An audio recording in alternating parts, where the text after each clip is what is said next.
What is going on, guys? Welcome back to a brand new video on the channel. Inside of today's video, we're going to be taking a look at the most underrated and overrated brawlers in the current meta. So before we jump into today's video, make sure you're using the correct code in the shop. That'd be greatly appreciated. And without further ado, let's jump straight into it. Alright guys, so jumping into one of the most underrated brawlers in the current meta, we have Brock. So Brock goes from like one of the best brawlers in the game to one of the worst brawlers in the game, but right now I think he's in a really balanced state for the first time in a long time. So the big reason as to why he's really underrated right now is because of the rework. Like the rework, you basically got two star powers in one. You got Incendiary and fourth rocket, and even if you want to spice things up, you can use the other other star power as well. That gives you more rockets on your super. But especially on game modes like Heist, I'm seeing a lot of Brock now, which is actually justified because of how much damage you can do to the high save, especially with those 4 rockets and Incendiary.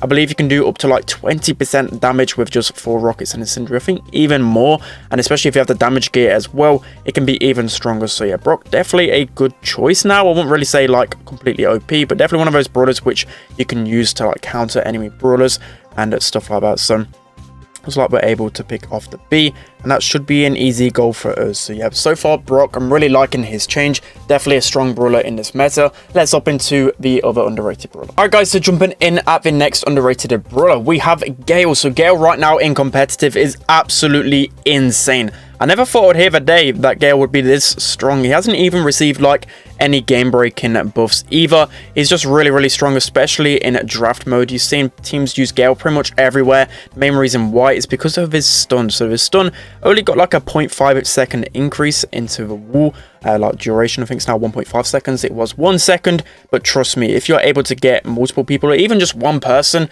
they're just not going to unstun in time. By the time you can just shred them down, it just tanks in general and just aggro brawlers just stand at no chance against Galil. Now he's also got a good gadget that can prevent aggro brawlers as well. Just overall a really solid brawler to have, and I'm seeing him being played as in mid, like even in Super Stadium for example. Galil mid, I never thought I'd see that day for years to come, but definitely a really insane brawler right now. I would look to obviously put power points towards him as well because of how strong he is in the meta. Definitely one of those brawlers you can just pick as a first pick, or even on second pick and some maps, just because of how strong he is against certain archetypes. So that's going to be another underrated brawler. Let's hop into the next one. Alright guys, so jumping into the third underrated brawler in this new meta, we have Mr. P. So in some ways he's a little bit overplayed.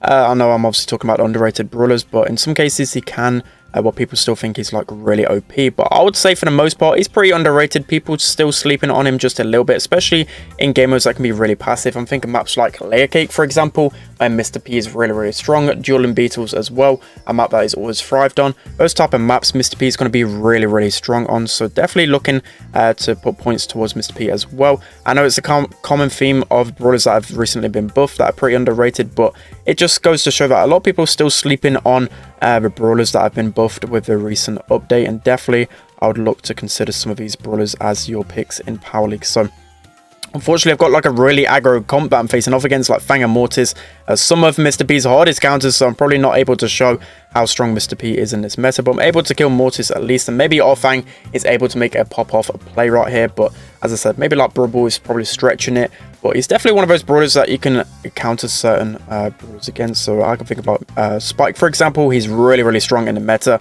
Maybe as like a second or third pick, Mr. P would be good going into that, so definitely bear that in mind. But yeah, I just don't have the ammo or the damage to really deal with this much aggro, so you definitely got to be careful what you're facing off against. Definitely by any means not like a top 10 or 20 brawler, but I would say pretty much balanced right now. Maybe even a smaller buff that could compensate him a little bit better, especially against those aggro brawlers. So should be able to clear this away, but I doubt we're going to be able to save out. We've just been on the back pedal the whole time. This is what I'm talking about, but he's definitely not an insane brawler by any means. So again, going to look to try and build our turret away, but I just don't feel like we're going to win this game. Mortis is just training on everyone, and everyone's going down, and this is looking like an L, but definitely an underrated brawler to have in this meta. Let's hop into the most overrated. Alright guys, so now moving into the most overrated brawlers in the meta, we have Grom. So Grom kind of did get nerfed to oblivion with the recent balance changes. I just don't think Grom is in the best place. I would actually put him as one of the weakest throws. I think only Dynamite is weaker than Grom, but even that, like say for example if it's like a last pick on Hot Potato for example, I would 100% rather go a Dynamite than a Grom right now. It's just really easy to dodge a Grom. So like especially up close, you can just see how long it kind of floats in the air. Good players can just dodge him. Takes him a little bit too long to get his super, but not really going to complain because I've been crying out for a Grom nerf for a long time, and it's really nice to see him not near the meta because I just think like his archetype, well, just like his mechanics in the game are just too strong. Like overall, he doesn't deserve to be one of those top brawlers. He should just be one of those reactionary picks like a Sprout, for example. He kind of reminds me a lot like Sprout, but still, again, like Sprout is just so much better and competitive when it comes to bounty or gem grab, or coming to counter those those squishy brawlers or long range brawlers, which throwers predominantly do. Grom again just doesn't tick the boxes that I thought he would do even after the nerfs. So yeah, Grom definitely not strong at all, but at least he has like some good wall breaks options with his super, and especially up close as well. Now your super can't really defend you against those aggro brawlers, so for the most part, especially if you're facing off against mortises, for example, you know, there's a lot of fangs in this meta. There's a lot of aggro brawlers which you're just not going to be able to have a good time with playing Grom. So you can see here, Mortis just going to completely wreck us. Beforehand, we could just spam auto aim like 3 times and we'll destroy Mortis, we'll destroy Fangs, destroy Edgars, but with this mechanic change, it's just so hard to really get any value out of him. So yeah, kind of struggling. I think the only mode which I'll probably play Grom on is like Knockout. He can actually be okay on Knockout because of just how far his shots can shoot. And of course, once you get your super, like it can be pretty devastating if you connect it. But overall, just not really feeling Grom right now. He's just not on the vibe list right now. But we'll get a nice gadget onto Edgar there. But wait, I don't think we're going to be able to defend this. We've got a Frank just getting absolutely destroyed by the B. And I'm just ignoring this Mortis because I know I can't hit him. I would rather be a Sprout up close to a Mortis than Grom right now. We can just see how long this super takes to hit as well. I just don't think it's going to go too well. These guys should easily be able to score this. I don't know how they haven't scored just yet. But going into overtime, again, it's going to be an absolute nightmare playing as a Grom, just because I'm not going to be able to do too much. Maybe my Mortis is able to pop off and score. That's the only chance we're going to have to win this game. Unfortunately, he doesn't score, so of course we can't really rely on our randoms carrying us. Again, nice stun from the Frank. That's actually going to give us a little bit of life, but Edgar with a super going to break our ankles, unfortunately. But yeah, Grom, just a horrible brawler in this meta. Let's hop into the next one. Alright guys, so jumping into the next overrated brawler in the meta, we have Sandy. So by any means, I'm not saying that Sandy is a bad brawler in the meta. I just feel like people are just too comfortable with playing Sandy and just go it everywhere. I don't feel like you can go Sandy everywhere, especially when it comes to higher matchmaking.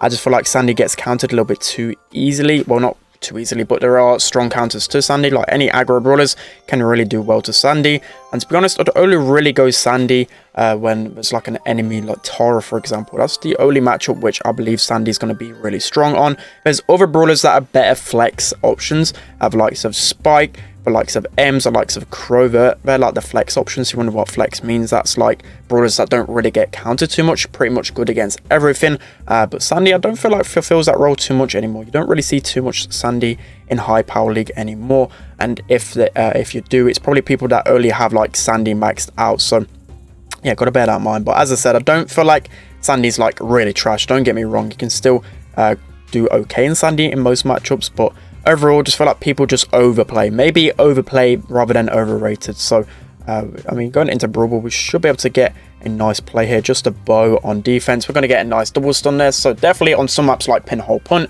you could probably get a lot of good wall peaks. So, still pick Sandy on those maps that have a lot of walls, and you can get some good wall peaks, some good stuns. But definitely one I want just straight up just pick no matter what. So gotta get close to our super. I think the main thing as well with Sandy is that eventually he got really hurt by the nerfs he was getting with his super. Maybe if his super got a buff, which I don't want at all, by the way, if his super got a buff, maybe you might see him go up the rankings again.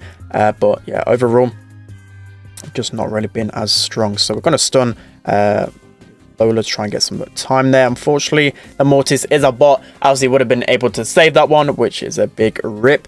But yeah, going off of it, make sure to let me know down in the comment section below who you think is really overrated and underrated. Of course, there's like a few picks which people just seem to go no matter what. I'm playing a ton of Power League on my lower account, and you know, there's a generic brawlers that people just overplay a lot. But that's going to be Sandy. Let's hop into the next one. Alright guys, so jumping into the final brawler, which I believe is overrated. I feel like this brawler can always be overrated because of how overplayed he is, especially in Brawl, but mainly because of the meta and other brawlers in the meta just being able to serve a better purpose. So yeah, Mortis I feel like is a bit overrated because you've got someone in the game like Fang who is just the way better Mortis. He's able just to bounce off basically everyone, whilst Mortis has been slowly getting worse and worse in the meta. And as you guys probably know, there's been a lot of Galil in the meta, a lot of Pam in the meta, and just a lot of brawlers that can counter those aggro brawlers, which Mortis is really going to struggle against. But you just see here, we're absolutely wrecking everyone. I'm guessing this Darryl's just going to go in and score himself. But I'm kind of proving how Mortis can be good in the lower trophies. You know, you can chain so well against all of these other players.